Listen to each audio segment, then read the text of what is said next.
Bismillahirrahmanirrahim. Alhamdulillahi rabbil alamin, arrahmanir rahim, maliki yaumiddin. Iyyaka na'budu wa iyyaka nasta'in. Ihdinas siratal mustaqim. Siratal ladzina an'amta 'alaihim ghairil maghdubi 'alaihim waladdallin. Amin. Assalamualaikum warahmatullahi wabarakatuh. A'udzubillahi minasyaitonir rajim. Bismillahirrahmanirrahim. Alhamdulillahil qail wa lanabluwannakum bisyai'in minal khawfi wal ju'i wa naqsin minal amwali wal anfus was samarat wa basyyiris sabirin alladzina idza asabatuhum musibatun qalu inna lillahi wa inna ilaihi raji'un. Asyhadu an la ilaha illallah wahdahu la syarika lah wa asyhadu anna Muhammadan abduhu wa rasuluh. Allahumma shalli ala sayyidina Muhammadin nuril anwar wa ala alihi al-adhhar wa ashabil ahyar wa sallim tasliman katsira. Allahumma nawwir qulubana bi nuri hidayatika kama nawwartal arda bi nuri syamsika abadan abada bi rahmatika arhamar rahimin. Tuan-tuan dan puan-puan yang dirahmati Allah sekalian, alhamdulillah malam ini saya dapat bersama dengan tuan-tuan dan puan-puan dalam program kuliah maghrib saya di sini, yang mana pada bulan lepas dalam ingatan saya tidak dapat hadir, dan untuk mengisi masa pada malam ini saya ingin bersama-sama dengan tuan-tuan untuk membaca dan memahami satu hikmah daripada kitab Hikam yang berkaitan dengan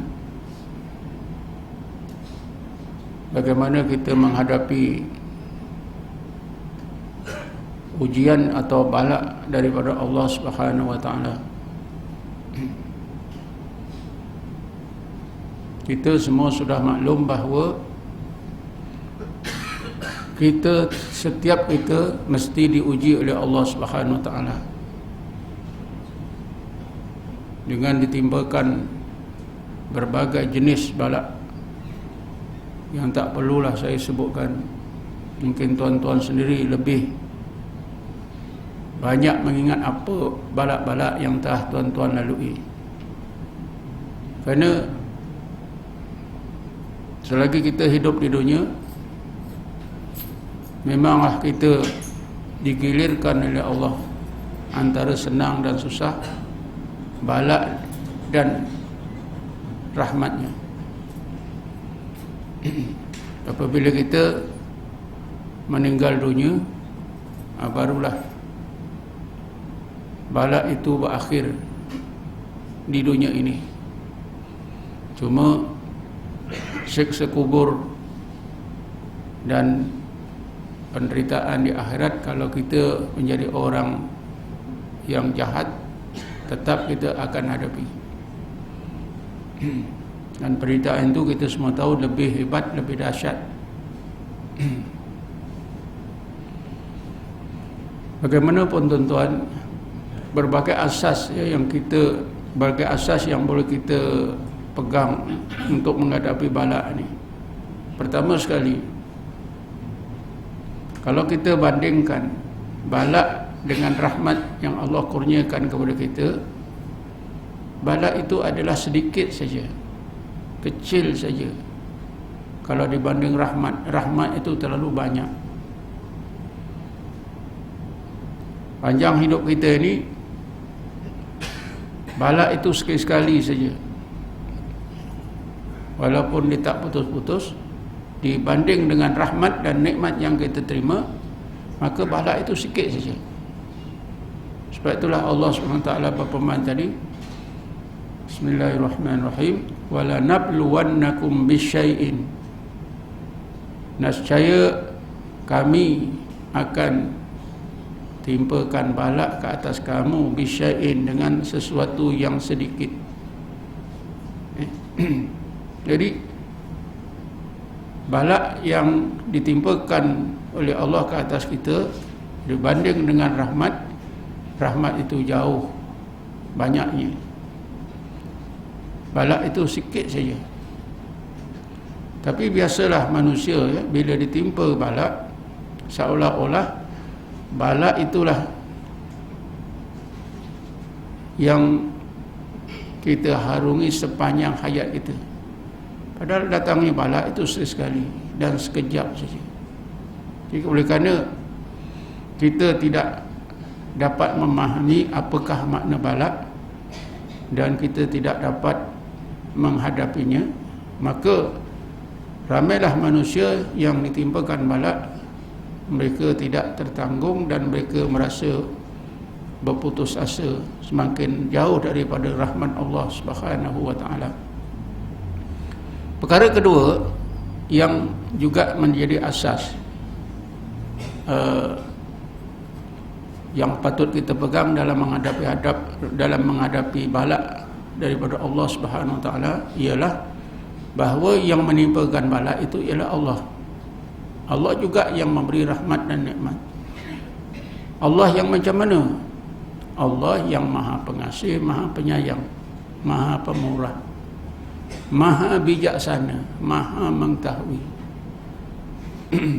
Jadi apabila kita tahu bahawa Allah itu Maha Bijaksana, Maha Pengasih, Maha Penyayang, tentulah Allah tidak menimpakan bala yang benar-benar menyusahkan kita. Walaupun pada zahirnya menyusahkan kita, tapi itulah pilihan Allah ikut ilmu dan kebijaksanaannya.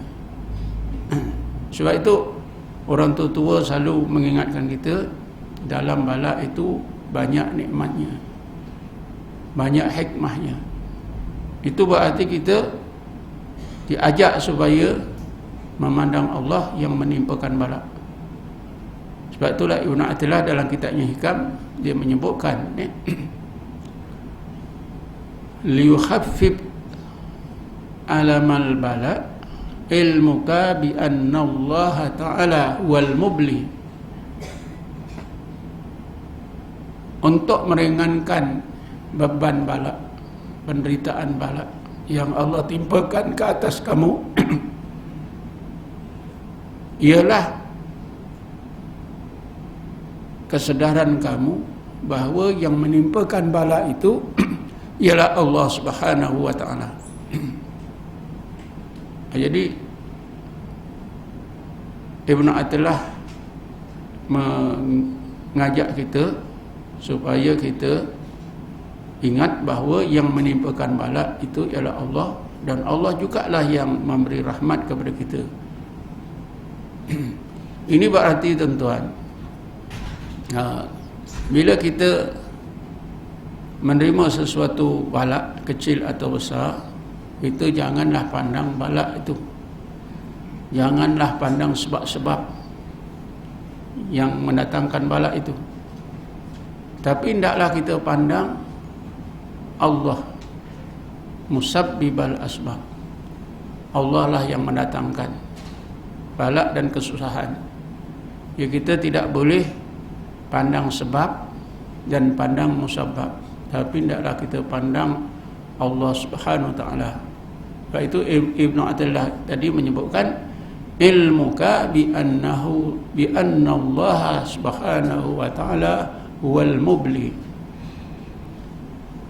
Kepahaman kamu, kesedaran kamu bahawa Allah Subhanahu wa taala lah yang mendatangkan bala itu.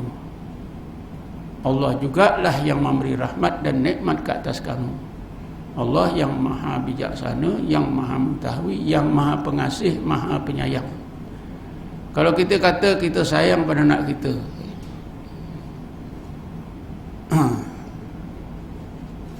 sebenarnya Allah sayang kepada kita ni melebihi sayangnya makhluk terhadap makhluk.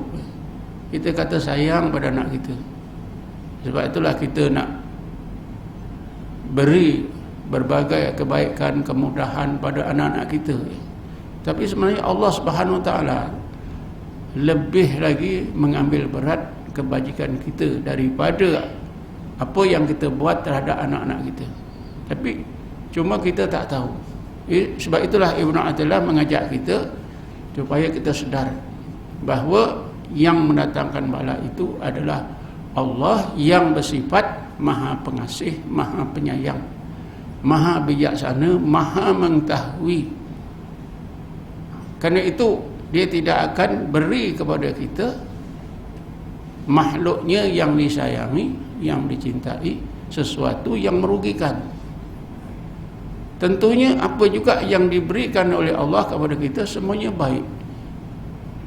Tapi hendaklah kita memandang Allah Subhanahu wa taala.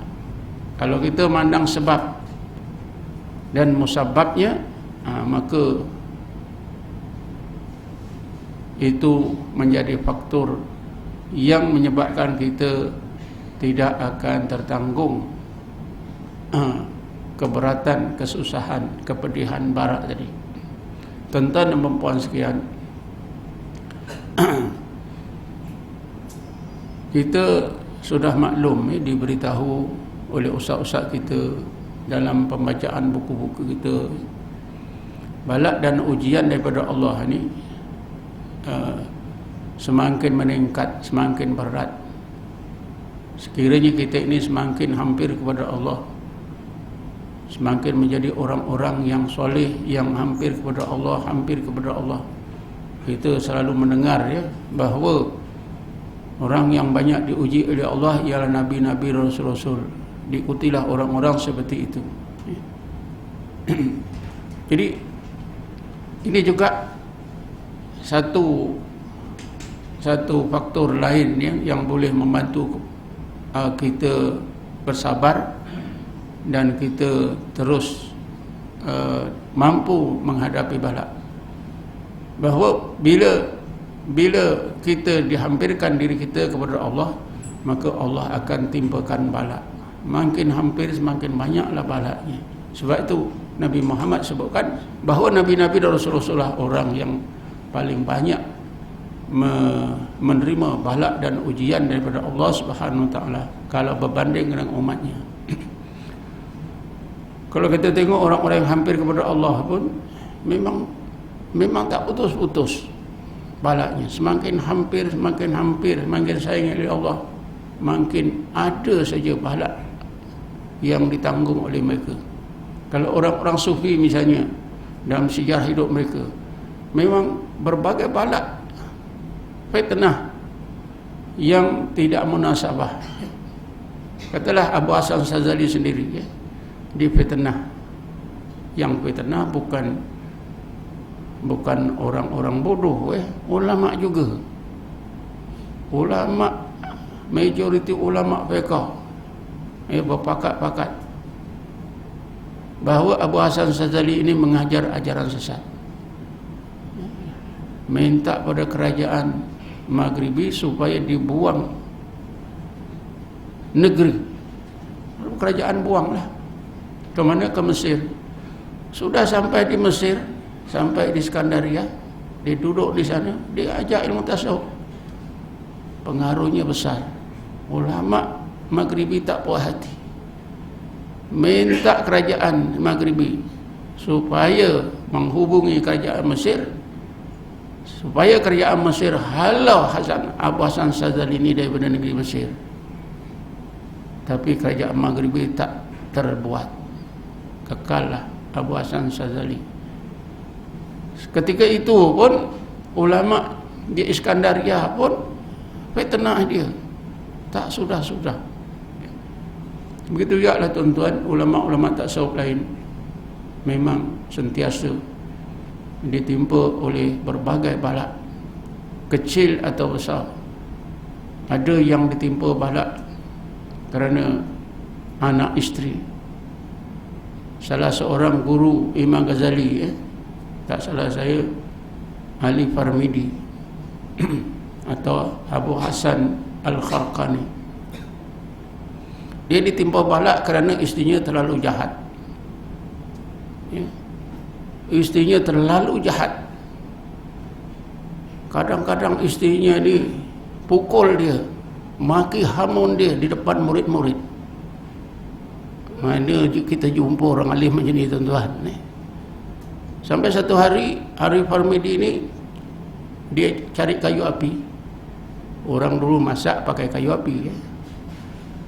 Bila dia cari kayu api, murid-murid ni yang tak boleh lihat bini dia tu jumpa, tuan, macam mana tuan boleh beristeri orang macam ini? Ceraikan saja tuan, boleh kahwin lain. Jadi Ali Parmedi kata, aku dah tanggung macam ini puluh tahun dah, tak apa. Kamu baliklah, jangan fikir bini aku. Biar aku yang menanggungnya. Begitulah tuan-tuan. Kalau kita buka orang-orang sufi, cerita orang-orang sufi, tak habis-habis. Semakin hampir, semakin banyak dugaan yang mereka hadapi. Guru saya sendiri dipetuakan oleh Majlis Petua Kebangsaan sebagai mengajar ajaran sesat. Pasal apa? Di tuduhan itu, Imam Ishaq ini mengajar orang bertapa. Ajaran bertapa ini ialah ajaran Hindu. Macam itu tuan-tuan. Padahal duduk di surau berzikir, sembahyang, bertapa. Cuba fikir tuan-tuan, macam mana boleh berlaku tuduhan tu. Tapi Imam Ishaq kata alhamdulillah, itu semua Allah yang menentukan. Jadi Imam Ishaq tak pandanglah orang yang buat petua, pandanglah Allah Subhanahu Wa Taala. Macam ti Ali Parmedi, dia sanggup macam tu kerana dia mandang Allah Subhanahu Wa Taala. Sebab itulah bila kita lihat dalam sejarah manusia yang ditimpa bala ni, menurut apa yang telah diuraikan oleh orang-orang sufi, manusia yang Islam lah yang kafir itu lain lah. Bila kita sebut manusia ini manusia yang beriman, yang Islam. Jadi bila orang-orang Islam ni ditimpakan bala oleh Allah, kecil atau besar, maka orang-orang Islam itu dapat dibagikan kepada 3 bahagian. Yang pertama, bila dapat bala semakin jauh daripada Allah. Inilah orang awam. Jadi orang awam ini bila dapat bala, ditimpakan bala kecil atau besar, semakin jauh. Bukan semakin dekat, semakin jauh. Pasal apa? Pertama, mereka guna akal. Bila guna akal, maka biasanya manusia yang guna akal ini dia pandang sebab. Dia pandang sebab. Bila pandang sebab, maka dia terfikir. Inilah yang akhirnya jadi gila. Ya? Akhirnya tak puas hati, jadi gila, jadi sakit jiwa dan macam-macam penyakit. Sehingga peristiwa pembunuhan diri pun kerana sebab inilah, pakai akal. Jadi kerana itulah tuan-tuan, bila kita ditimpa bala, jangan ikut gulungan ini, jangan pakai akal. Bila pakai akal, sebab. Ini semua sebab engkau cuai ni. Aku dah tugaskan kau cuai. Ini engkau. Ini sebab. Jadi kita bila dah belajar tasawuf, janganlah guna akal. Bila guna akal, kita penat, kata orang sufi. Selain dia penat, tak selesai, makin berat. Sebab itulah sekurang-kurangnya kita guna kaedah gulungan yang kedua.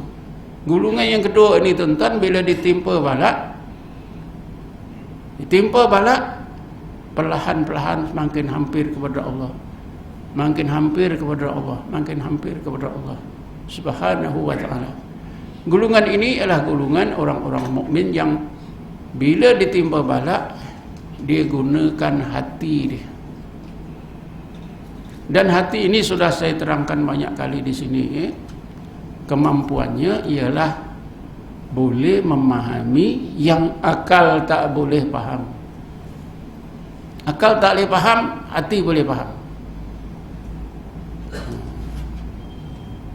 Jadi bila guna hati, hati dapat memahami apakah makna-makna balak yang kita deritai. Dalam balak itu banyak makna-makna rahmat dan nikmat daripada Allah Subhanahu Wa Taala. Bila kita gunakan hati, kita akan dapat faham perlahan-lahan.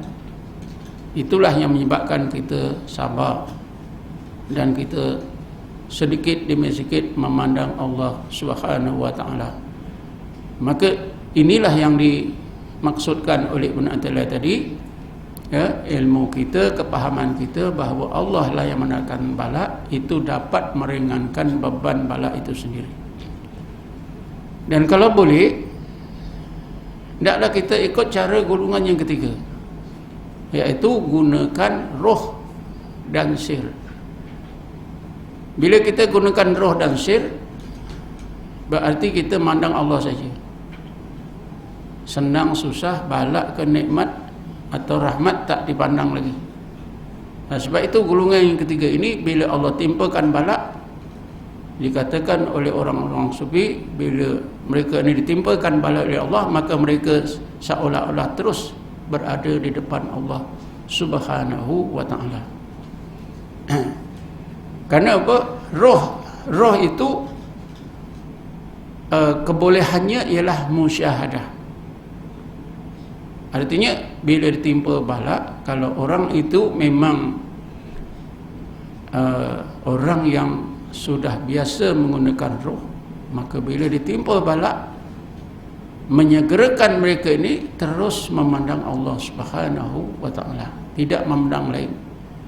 Senang pun tak pandang, susah pun tak pandang, rahmat, nikmat tak pandang, balak pun tak pandang, tapi hati itu tertumpu kepada Allah Subhanahu Wa Taala.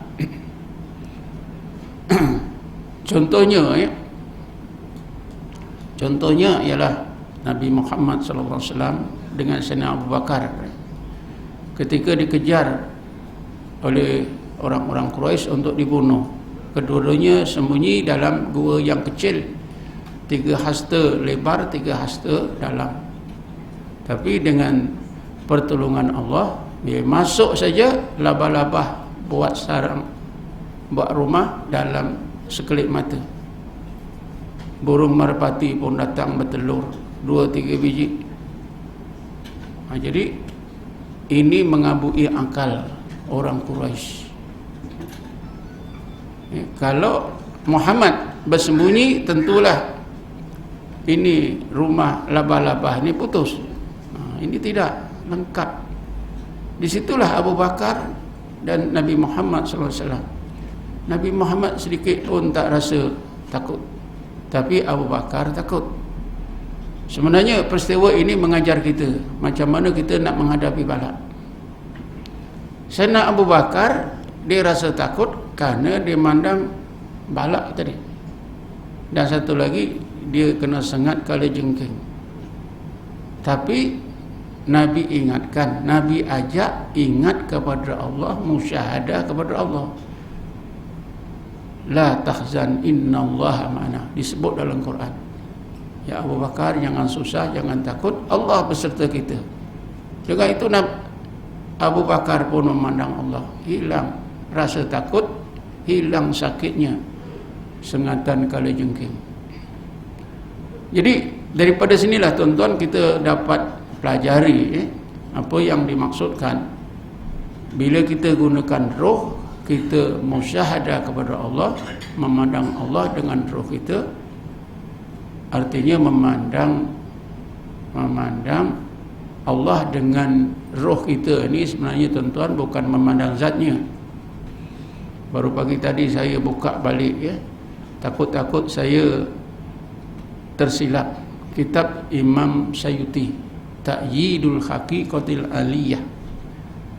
Imam Sayyuti menyimpulkan, menegaskan bahawa ahli sunnah wal jamaah telah mengijma'kan Allah, zat Allah itu tak boleh dipandang oleh mata kepala, tak boleh dipandang oleh mata hati, dua-dua. Cuma apakah yang dimaksudkan? Musyahadah hati terhadap Allah. Musyahadah hati terhadap Allah ni bukanlah hati, bukanlah roh itu memandang Allah, tidak. Roh itu merasa wujudnya Allah Subhanahu wa taala, merasa saja, tidak memandang. Tapi biasalah istilah digunakan musyahadah, lalu diterjemah ke bahasa Melayu dalam kitab-kitab lama, memandang Allah dengan roh atau hati. Tapi sebenarnya bukan memandang, merasa saja. Itu perlu kita ketahui, perlu kita telitikan bahawa yang dinamakan memandang Allah dengan hati dan roh itu bukan memandang, tapi merasa wujudnya Allah, keagungan Allah, kesempurnaan Allah. Daripada peristiwa itu, tuan-tuan, maka apa yang dimaksudkan bahawa orang-orang yang menggunakan roh musyahadah kepada Allah ketika ditimpa balak, sehingga tak nampaklah balak, tak nampaklah rahmat, yang dirasa ya Allah semata-mata. Antaranya ialah apa yang ditunjukkan oleh Nabi Muhammad dengan Sayyidina Abu Bakar tadi, iaitu Rasulullah SAW itu merasakan Allah serta dengan dirinya. La tahzan innallaha ma'ana. Inilah yang dimaksudkan di dalam ilmu tasawuf, muraqabah ma'iyah. Muraqabah ma'iyah. Allah SWT berfirman dalam ayatnya yang lain, Bismillahirrahmanirrahim, wa huwa ma'akum aina ma kuntum. Allah itu serta kamu dimanapun kamu berada. Jadi kalau kita boleh duduk dalam hakikat muraqabah ma'iyah, kita rasa Allah serta kita, ketika itulah, tuan-tuan, roh kita ini musyahadah kepada Allah, merasa wujudnya Allah. Lalu yang kita rasa Allah saja. Senang susah kita tak rasa lagi dah. Seperti yang berlaku pada diri Nabi Muhammad sallallahu alaihi wasallam. Nabi Muhammad sebenarnya sentiasa berada dalam muraqabah ma'iyah. Ketika beliau sedang tidur nyenyak kerana penat di bawah pokok, datang seorang kafir yang bernama Daksur. Pelan-pelan dia ambil pedang Nabi, lalu pedang itu dikenakan leher Nabi, dikejutkan Nabi. Ya Muhammad, siapakah yang boleh menghalang aku daripada memenggal lehermu? Nabi Muhammad sebut Allah. Lalu tangan Daksur menggigil, jatuh pedang. Bukan saja menggigil, ketakutan, tuan-tuan. Ini kan nyata bahawa Nabi Muhammad itu sentiasa merasa Allah beserta dengan dirinya. Ini dinamakan muraqabah ma'iyah. Sebab dah, tuan-tuan, antara apa yang dimaksudkan oleh Imam Ghazali, kalau kita ambil satu ayat Quran, fahami maksudnya dan hayati, itu lebih baik daripada kita baca Quran khatam 2 kali. Antaranya ayat inilah, wa huwa ma'akum aina ma kuntum. Dan dia Allah itu beserta kamu di mana pun kamu berada. Setengah orang sufi mengajar kita, kata ndaklah kita ini merasa Allah sentiasa melihat kita, Allah sentiasa mendengar bisik-bisik hati kita, Allah sentiasa mengetahui rahsia hati kita, Allah sentiasa dekat beserta dengan kita. Ini namakan muraqabah ma'iyah. Jadi itulah kesimpulannya, tuan-tuan, bila kita dapat balak, hendaklah kita pandang Allah Subhanahu wa taala, rasakan wujudnya Allah, keagungan Allah, kesempurnaan Allah Subhanahu wa taala. Selalu juga saya sudah terangkan dalam kuliah yang lepas ya. Satu adab dalam hati kita terhadap Allah, iaitu ingat namanya, ingat wujudnya, ingat sifat-sifat keagungannya, dan ingat sifat-sifat kesempurnanya. Ini tersimpul daripada perintah Allah kepada kita. Bismillahirrahmanirrahim. Wad'uhu khaufan wa tama'ah. Wad'uhu khaufan wa tama'ah. Hendaklah kamu ingat, seru, sebut akan Tuhan kamu Allah dalam keadaan hati kamu takutkan kebesarannya dan bergantung harap kepada rahmatnya semata-mata. Yang dapat disimpulkan oleh orang-orang sufi, kewajipan kita dalam hati kita mestilah jaga 4 perkara. Ingat namanya, ingat wujudnya, ingat keagungannya, dan ingat kesempurnaan rahmatnya. InsyaAllah kalau kita boleh duduk dalam ini pun, inilah dinamakan juga muraqabah ma'iyah. Tuan-tuan dan puan sekalian, orang-orang sufi kata ya, kehidupan yang zahir ini juga merupakan satu gambaran kehidupan yang batin.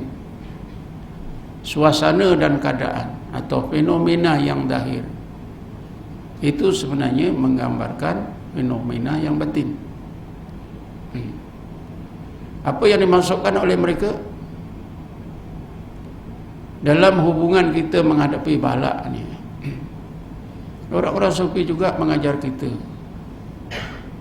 supaya kita gunakan kaedah dalam kita menghadapi kehidupan yang zahir ini. Kaedah itu boleh kita gunakan untuk menghadapi bala atau kesusahan yang Allah datangkan kepada kita. Antara lain macam mana? Bila kita lihatnya manusia yang duduk di kawasan-kawasan yang panas, adakah kita dapati mereka itu berusaha supaya kawasan panas itu jadi sejuk? Mana boleh orang Afrika pakak-pakak kita tak maulah panas ni, tertolak panas ni, biarlah sederhana. Tak ada macam tu. Begitu juga sebaliknya, manusia yang duduk di kawasan sejuk mestilah berusaha masing-masing untuk menyesuaikan. Di kawasan panas, ikut cara moden, pasang aircon. Betul tak? Yang sejuk, pasanglah heater. Selesa saja. Sebab tu kita pergi ke barat ke, musim sejuk pun ada heater, tak ada pasal. Ini sebenarnya menurut setengah orang sufi macam tu juga. Bala ni dah didatangkan oleh Allah, macam mana kita nak lari? Berarti kita kuatkanlah pertahanan hati kita. Dengan apa? Dengan tauhid. Mestilah kita teguhkan diri kita ini, zahir dan batin kita ini. Dan Allah pun sudah sebutkan banyak tempat dalam Quran ni. Antaranya dalam surah Ibrahim. Bismillahirrahmanirrahim. Yusabbitullahu alladhina amanu biqauli sabit fil hayatid dunya fil akhirah. Allah meneguhkan kehidupan zahir dan batin orang-orang beriman di dunia dan di akhirat biqauli sabit, dengan kalimat tauhid la ilaha illallah. Ini tidaklah kita pegang, tuan-tuan.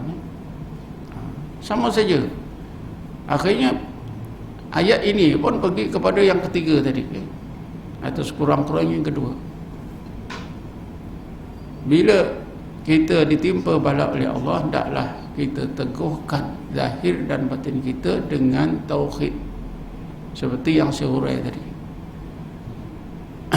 Tapi Allah Subhanahu wa taala sudah sebutkan biqauli sabit, dengan kalimah la ilaha illallah.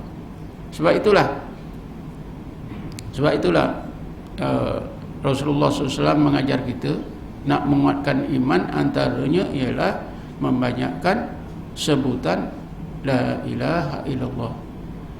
Nabi bersabda, jaddidu imanakum. Jaddidu ni artinya baharui asalnya, tapi boleh dimaknakan perkasakan, perteguhkan, kuatkan iman kamu. Lalu sahabat bertanya, kaifan nujaddidu imanana ya Rasulullah? Bagaimana ya Rasulullah nak menguatkan iman kami? Rasulullah jawab, iksiru biqauli la ilaha illallah. Sebutlah banyak-banyak la ilaha illallah. Jadi siapa yang banyak menyebut la ilaha illallah, maka imannya akan jadi kuat, pertahanan rohaninya jadi kuat. Apa pun bala kecil atau besar, insya-Allah dia akan memandang Allah Subhanahu. La ilaha illallah, tiada Tuhan melainkan Allah. Kalau bala, tiada yang mendatangkan bala kecuali Allah. Tak ada yang mendatangkan manfaat dan mudarat kecuali Allah Subhanahu wa taala. Jadi bila kita bertahlil terus saja. Cuma itulah tuan-tuan, kita ni nak meyakinkan hati kita ni susah. Kadang-kadang kita dah buat 2-3 hari, kita fikir lagi, dah bertahlil pun 3 hari, kenapa masih berat lagi? Ini yang menjadi masalah. Terus sajalah la ilaha illallah, la ilaha illallah. Rasulullah kata, teruslah bertahlil, berzikir sehingga orang kata kamu gila. Duduk di masjid berzikir saja, dari lepas zuhur sampai asar. Bilal pun tengok, apa dia ni, sampai asar pun sembahyang asar sama, lepas asar zikir lagi sampai maghrib. Apa kena pak cik ni? Ini dah gila ke ni, nak makan tak apa? Tak. Itu sudah disebut oleh Nabi. Berzikirlah kamu sehingga orang kata kamu gila, sehingga orang kata anda gila. Tapi siapalah tuan-tuan yang boleh menghadapi ini semua? Dalam menghadapi bala ni, kalau menurut Siri Sukti, tiap-tiap 1000 seorang saja yang boleh berjaya. 1000 orang, seorang saja boleh berjaya, boleh menghadapi bala. Satu malam tuan-tuan, Siri Sukti ini guru kepada Abu Qasim Junaid. Dia macam dapat ilham daripada Allah. Tapi kalau dalam kitab itu, dia kata Allah bercakap dengan dia. Ini kalau dengar orang yang tak pernah belajar tasawuf, memanglah ini karut. Sebab itu saya lebih suka dia dapat ilham. Satu malam, tengah-tengah malam, dia dapat ilham daripada Allah. Ilham ni sangat baik. Takut, kerana sangat baik, dia nak sampaikan cepat-cepat kepada muridnya, iaitu Abu Qasim Al-Junaidi Al-Baghdadi. Abu Qasim ni anak saudaranya kebetulan. Walaupun tengah malam, Abu Qasim dikejutkan. Bangun. Aku nak cerita ni, aku dapat ilham daripada Allah sebentar tadi. Jadi Siri Sukti kata, rupa-rupanya Allah bila jadikan manusia, 100% manusia itu kasih kepada Allah. Tetapi tak lama kemudian Allah Subhanahu wa taala jadikan dunia 90% manusia sudah lari daripada Allah taala, yang tinggal 10%. Kemudian Allah jadikan surga. Bila Allah jadikan surga 10% tadi, 9% lari ke surga, tak ingat Allah dah. Yang tinggal 1%. Kemudian Allah jadikan bala. Bila Allah jadikan bala, 9 daripada 1% ni lari. Yang tinggal hanya 0.01%. Ini bermakna tuan-tuan, kalau 1000 orang, 1000 orang yang beriman, maka yang mampu menanggung bala itu hanya seorang. Lalu yang seorang ni tuan-tuan, Allah Ta'ala berpeman, wahai hamba-Ku, nampaknya engkau seorang saja yang tahan menanggung bala aku. Macam mana sekiranya aku timpakan bala yang tak putus-putus, yang engkau tidak akan tahan? Macam mana wahai hamba-Ku? Orang ni kata, ya Allah, kalau itu kehendak-Mu, lakukanlah. Itu tuan-tuan, maknanya seorang saja. Seorang saja yang boleh menanggung bala, yang lain tidak boleh. Pasal apa? Yang seorang inilah yang mengenakan roh, dia memandang Allah. Sebab itu dia kata, kalau itu sudah kehendak-Mu ya Allah, lakukanlah. Pasal apa? Kalau Allah lakukan pun, ditimpakan bala macam mana pun, dia pandang Allah, tak ada apa-apa bagi dia. Bila pandang Allah, senang susah, bala ke rahmat sama saja. Inilah yang dikatakan ummatan wasatan. Umat Nabi Muhammad ini adalah ummatan wasatan. Bismillahirrahmanirrahim. Wa kadzalika ja'alnakum ummatan wasatan. Demikianlah kami jadikan kamu umat Muhammad sebagai umat wasatan. Makna umat wasatan ni kita sudah tahulah, selalu disarahkan oleh ustaz-ustaz kita, umat yang pertengahan. Tapi ini makna yang pertama, pertengahan, sederhana. Umat Nabi Muhammad ni sederhana sikapnya. Tapi dalam ilmu tasawuf, dia orang-orang sufi, dia tak memaknakan sederhana. Wasatan itu artinya seimbang. Seimbang macam mana? Seimbang dalam memandang rahmat dan bala Allah Subhanahu wa taala. Seimbang dalam memandang jalal dan jamal Allah taala. Kalau berat memandang sifat keagungannya, mati. Segera mati. Putus asa. Kan saya dah pernah ceritakan, Abu Qasim Syekh Abu Qasim Al-Junaidi Al-Baghdadi, bila ditanya orang, kenapa Tuhan pilih zikir Allah, tidak la ilaha illallah? Jadi Abu Qasim terangkanlah, karena bila aku sebut Allah, maka segeralah aku nampak kebesarannya dan kesempurnaannya. Lalu ada seorang pemuda yang dengar, tuan-tuan. Bila dengar tu sebut Allah itu, pemuda ini dia nampak keagungannya saja. Dia takut terus mati. Tak sempat nak memandang kesempurnaannya atau jamal dia. Mati pemuda ini.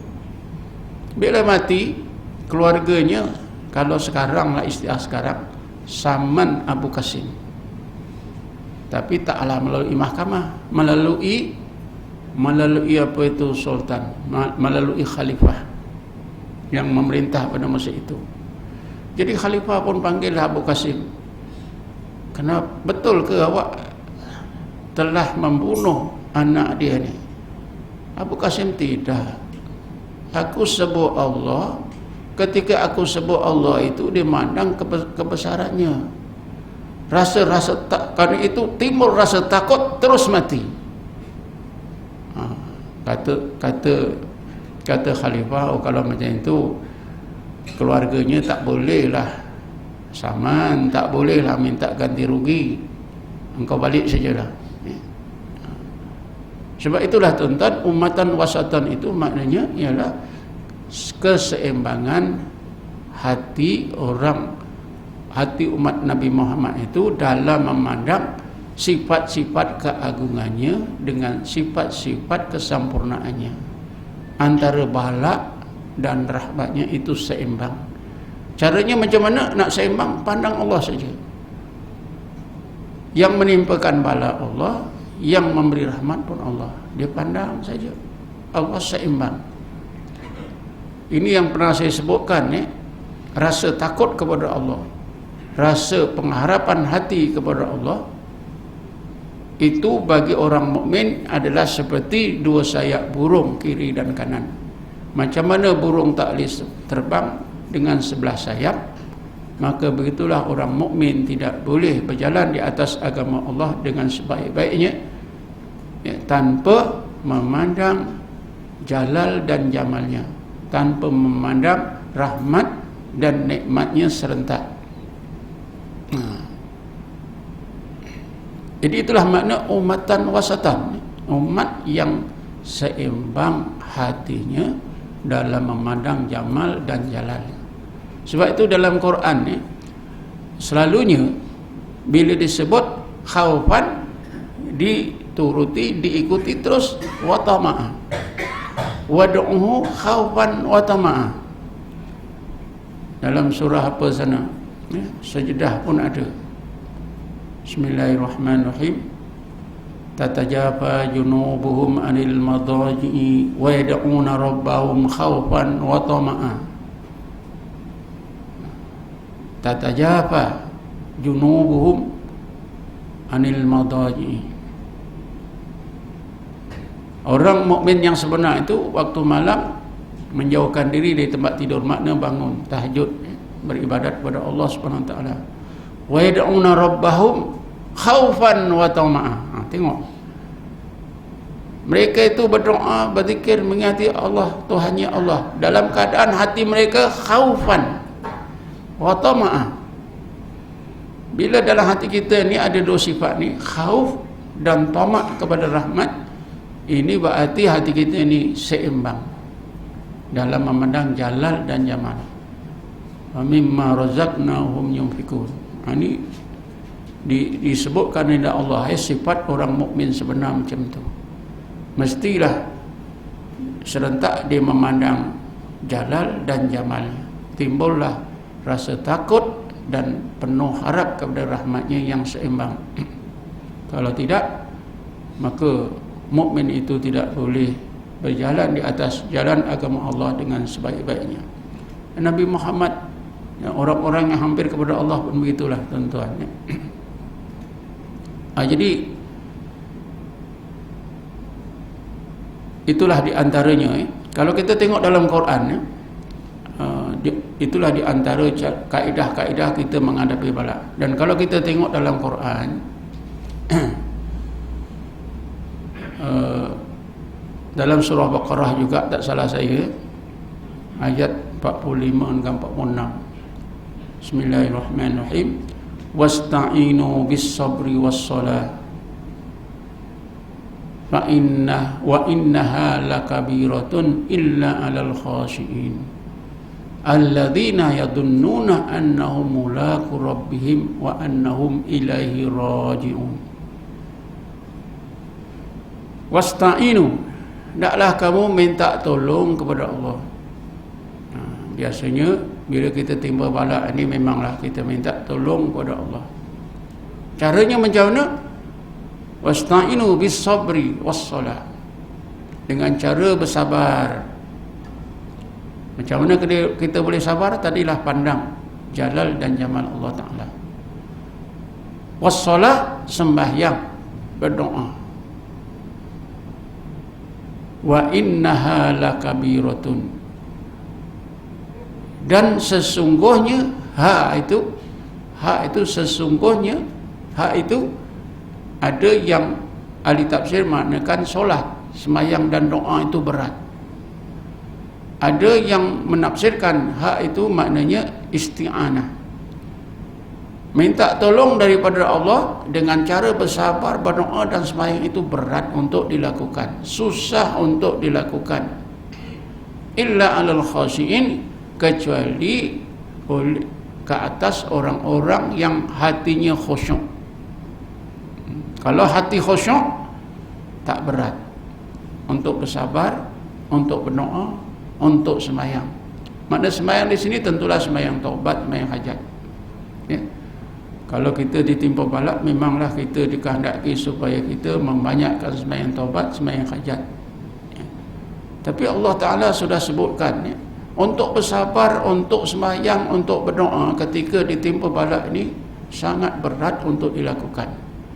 Yang ringannya apa, kita terfikir-fikir, termenung-menung sampai tak boleh tidur, kita layan perasaan kita, ya. Kita mesyuarat dengan diri kita, nak sembahyang, nak berdoa berat. Kecuali orang-orang yang benar-benar khusyuk terhadap Allah Subhanahu wa taala. Siapa dia orang yang khusyuk? Alladzina yadunnuna annahum mulaqu rabbihim wa annahum ilaihi raji'un. Mereka itu ialah orang-orang yang yakin bahawa mereka telah menemui Tuhannya Allah. Mulaku itu artinya itu isim fa'il. Mulaku, orang-orang yang sudah menemui Tuhannya Allah. Kenapa diistilahkan oleh Allah menemui Tuhannya Allah? Sebabnya asalnya roh kita ni kena Allah. Saya dah beritahu banyak kali. Sebelum masuk ke tubuh, roh kita kena Allah. Bila masuk ke tubuh, roh kita tak kenal. Bila sampai itu peringkat kenal Allah sebenar-benar, sampai ke roh, sampai kepada sir, inilah dikatakan telah menemui semula Tuhannya Allah. Alladzina yadunnuna annahum mulaqu rabbihim, iaitu orang-orang yang benar-benar yakin telah menemui Tuhannya Allah, wa annahum ilaihi raji'un, dan mereka merasa seluruh kehidupannya adalah kembali kepada urusan Allah Subhanahu wa taala. Orang yang sampai ke taraf ini, tuan-tuan, dalam keyakinan kepada Allah, dalam tauhidnya, orang yang sampai ke peringkat alladzina yadunnuna annahum mulaqu rabbihim wa annahum ilaihi raji'un, orang yang sampai ke peringkat ini bilangnya sikit, ya, sangat sedikit. Walaupun ada sepanjang masa, sepanjang zaman sampai hari ke akhirat di kalangan orang Islam, tapi sedikit bilangannya. Ada banyak isyarat dalam Quran, ya. Bilangan orang seperti ini sangat sikit. Dalam zaman Nabi Allah Talut, bila Nabi Allah Talut diperintahkan perang oleh Allah untuk memerangi Jalut, Nabi Allah Talut membawa tentera yang ramai, ribu juga, untuk menghadapi tentera Jalut yang lebih besar, beribu-ribu. Tapi bila sampai ke sebatang sungai, Allah perintahkan kepada Nabi Allah Talut supaya tenteranya jangan minum, kecuali dengan tapak tangan saja. Tapi bila sampai, majoriti tentera minum. Fasyaribu minhu illa qalilan minhum, maka mereka semua minum sepuas-puasnya. Sungai tentulah ada yang menyelam, ya. Minum sepuas-puasnya. Ini yang pakai akal tadi lah. Pasal apa? Nak perang mesti nak kuat. Bila minum banyak air kuat. Ini cuma minum macam ni, macam mana nak perang? Pakai akal. Illa qalilan minhum, yang tak minum sedikit saja, qalil. Setengah ahli tafsir kata 40 orang. Cuba bayangkan, tuan-tuan, 40 orang saja. Betul lah tadi, ya, yang boleh menanggung balak itu perpuluhan 01, 1000 hanya satu orang.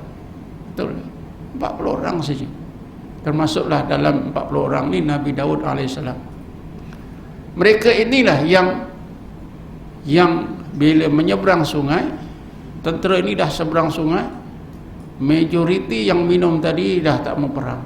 lemah, letih, ngantuk, berbaring saja. La taqata lana bi Jaluta wa junudi. Ya wahai Talut, kami tak maya nak perang. Tapi apa yang 40, apakah kata 40 orang yang tak minum tadi? Bismillahirrahmanirrahim. Wa qala alladhina yadunnuna annahum mulaqullah. Sama saja tuan-tuan. Wa qala alladhina yadunnuna annahum mulaqullah. Berkatalah orang-orang yang benar-benar yakin bahawa mereka telah menemui Allah. Kam min fi'atin qalilatin ghalabat fi'atan katsiratan biidznillah. Berapa banyak gulungan yang besar, yang ramai, ya, gulungan yang kecil dapat mengalahkan gulungan yang ramai dan lebih besar dengan izin Allah Ta'ala. Akhirnya 40 orang ni dapat menewaskan tentera Jalut. Jalut sendiri terbunuh. Katanya yang membunuh ialah Nabi Daud dengan mengikat batu, batu besar diikat dengan tali, dihayunkan, kena kepala, kena muka Jalut, mati. Tapi kalau buat tak jadilah. Ini Nabi Allah Daud. Jadi sama saja tuan-tuan. Jadi gulungan ini sangat sikit bilang ni. Pasal apa? Allah dah sebut tadi, fasaribu minhu illa qalilan minhum. Maka tentera itu minumlah daripada air sungai itu illa qalil. Sebab itulah orang yang mampu menghadapi bala Allah ini qalil, sangat sedikit.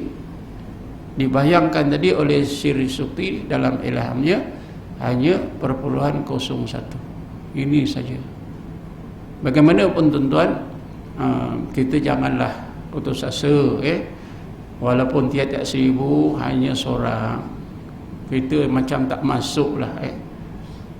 Kita belajar macam ni sekurang-kurangnya bolehlah menambahkan keyakinan kita, kekuatan kita bila kita menempuh apa juga pahala. Ingat Allah, banyakkan sembahyang taubat. Kalau ikut orang-orang sufi, disuruhkan kepada kita taubat, lakukan taubat dan inabah. Taubat tu kita tahulah, kita banyakkan istighfar, minta keampunan kepada Allah. Ya Allah, ampunkanlah dosa aku, kesalahan aku yang kecil yang besar. Banyak mana pun dosa aku, besar mana pun dosa aku, ya Allah, Engkau ampunkanlah ya Allah. Ini taubat. Tapi inabah itu, inabah ni dia taubat daripada dosa-dosa yang berlaku dalam hati kita, terutamanya yang kita tak sedar. Dan memang dalam tasawuf ada namakan amalan inabah. Inabah. Tapi biasanya taubat dan inabah ini yang sebaik-baiknya ialah terpimpin, sebagaimana yang saya selalu sebutkan. Siapa yang memimpin kita? Kalau kita tak jumpa siapa-siapa, jumpa Pak Imam lah. Pak Imam, saya ni banyak dosa, saya nak bertobat, saya nak melakukan inabah, nasihatkan saya. Kalau saya ni buat jahat, ingatkan saya. Jadi sekurang-kurangnya bila kita ingat Pak Imam, rupa dia tu, menginsapkan kita. Ini membantu, ya, ini membantu untuk menguatkan iman kita, membetulkan taubat kita kepada Allah Subhanahu wa ta'ala. Jadi saya fikir setakat ini sajalah malam ini. Itulah di antara apa yang dimaksudkan oleh Ibnu Athaillah dalam kitabnya Hikam tadi. Liyukhaffif. Tidaklah kita tahu, ya, semuanya itu meringankan saja. Nak menghilangkan tak adalah. Liyukhaffif, untuk meringankan. Faham? Untuk meringankan. Tapi yang paling baik itulah muraqabah ma'iyah, wa huwa ma'akum aina ma kuntum. Karena tentera Islam di zaman Nabi, di zaman awal, mereka berperang itu memang duduk dalam muraqabah ma'iyah. Ya. Tentera yang berada dalam muraqabah ma'iyah ni tuan-tuan, dia rasa ringan badan. Ya. Apa saja bekalan ke senjata yang dipegang rasa ringan, rasa berani. Tapi ilmu salah juga, yang guna syaitan, guna jin sama saja. Siapa yang belajar ilmu perang, banyak ilmu perang yang diajarkan dalam masyarakat kita di Malaysia ke di Indonesia, juga berasa berani, tapi berani karena didorong oleh syaitan, oleh jin. Lain itu memang lain. Kalau di Johor dulu ada apa yang dinamakan ayat 4 Panglima Saleh, memang terkenal. Siapa yang belajar itu bercerita, bila beramal tu, pergi perang tu, macam kaki itu macam tak pijak tanah. Jin, syaitan pun boleh buat macam itu.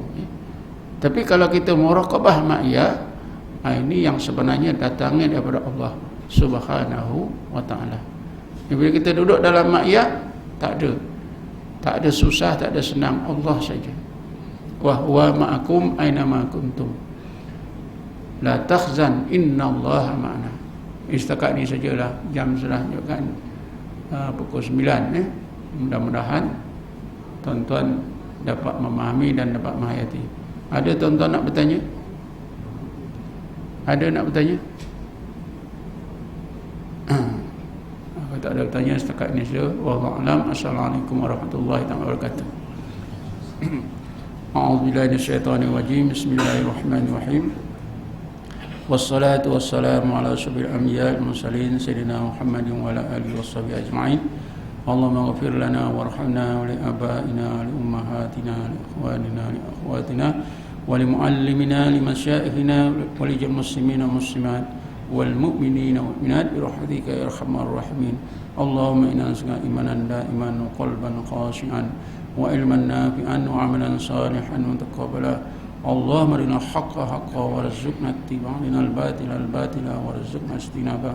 Allahumma inna nas'aluka an tarzuqna rizqan halalan tayyiban wasi'an min ta'bin wala masaqatin wa wasabin wala nafsin, innaka ala kulli syai'in qadir.